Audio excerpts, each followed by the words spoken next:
नमस्कार, इन खबर में आपका स्वागत है। मैं विद्याशंकर तिवारी हूँ।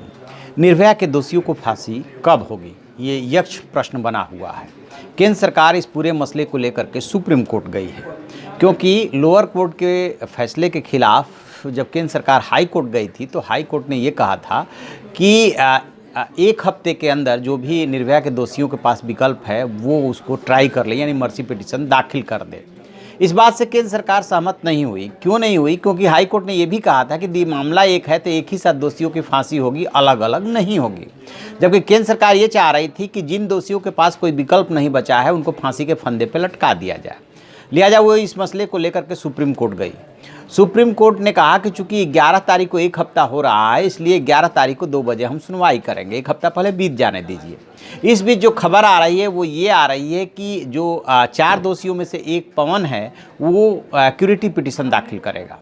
उसके पास क्यूरेटिव पिटीशन और मर्सी पिटीशन दोनों का विकल्प है, लेकिन उसके पास 2 क्यूरेटिव पिटीशन का विकल्प है। अब आप सोच रहे होंगे कि उसके पास 2 क्यूरेटिव पिटीशन का विकल्प कैसे आया, क्योंकि एक मामले में तो एक ही क्यूरेटिव पिटीशन का विकल्प हो सकता है। नहीं, उसके पास 2 क्यूरेटिव पिटीशन का विकल्प इसलिए है क्योंकि उसने अपने एज को लेकर के बार बार चुनौती दी कोर्ट में। कोर्ट ने उसको नाबालिग नहीं माना। इसका मतलब ये नहीं कि वो जो रिव्यू पिटीशन दाखिल किया था अपने नाबालिग होने को लेकर के, उस मामले में वो क्यूरेटिव पिटीशन दाखिल नहीं कर सकता। उस मामले में वो क्यूरेटिव पिटीशन दाखिल कर सकता है।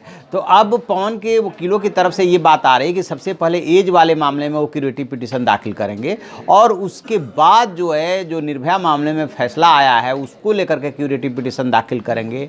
इसमें यदि 2-4 दिन का टाइम लगता है या एक हफ्ते का टाइम लगता है दोनों क्यूरेटिव पिटीशन के दाखिल होने और उसके निपटारे में, फिर उसके बाद वो मर्सी पिटीशन दाखिल करेंगे, क्योंकि फिर उनको एक हफ्ते का टाइम मिल जाएगा और इस तरीके से ये 2 हफ्ते का टाइम हो जाएगा। और राष्ट्रपति 1-2 दिन के अंदर या 4 दिन के अंदर उसको खारिज करते हैं तो खारिज करने के 14 दिन तक उसको फांसी नहीं दी जा सकती, क्योंकि शत्रुघ्न चौहान वाले मसले में यही सुप्रीम कोर्ट ने गाइडलाइंस बनाई थी। तो कह सकते हैं कि आज ये जो है वो 10 फरवरी है। लिहाजा अब इस फरवरी में तो दोषियों को फांसी होती हुई नहीं दिख रही है। ये जाकर के मार्च के 1st या 2nd वीक तक फांसी हो सकती है, क्योंकि मर्सी पिटीशन के बाद भी एक विकल्प रहता है, वो है जुडिशियल रिव्यू का। तो वो भी सुप्रीम कोर्ट ही करता है। उसमें जो भी राष्ट्रपति फैसला करता है उसको जो सुप्रीम कोर्ट के सामने लाया जाता है कि राष्ट्रपति ने पूरे फैक्ट्स एंड फिगर्स को नहीं देखा, लिहाजा इस पर पुनर्विचार कीजिए।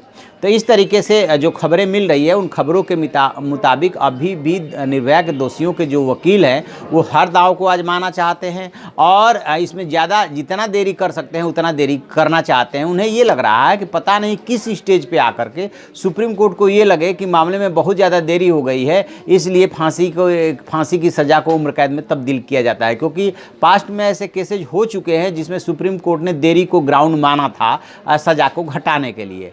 या दूसरी उनकी रणनीति ये हो सकती है कि ठीक है, हम जब तक इसको लिंगर ऑन कर सकते हैं तब तक हम इसको खींचते हैं और उसके बाद जब कोई विकल्प नहीं बचेगा तो फांसी की सज़ा तो हो ही चुकी है, फिर फांसी के फंदे पे चढ़ जाएंगे दोबारा। तो अब यही स्ट्रेटजी है और इस स्ट्रेटजी को यदि ये लोग आजमाते हैं तो जा करके मार्च के 1st या 2nd वीक तक ही दोषियों को फांसी हो पाएगी।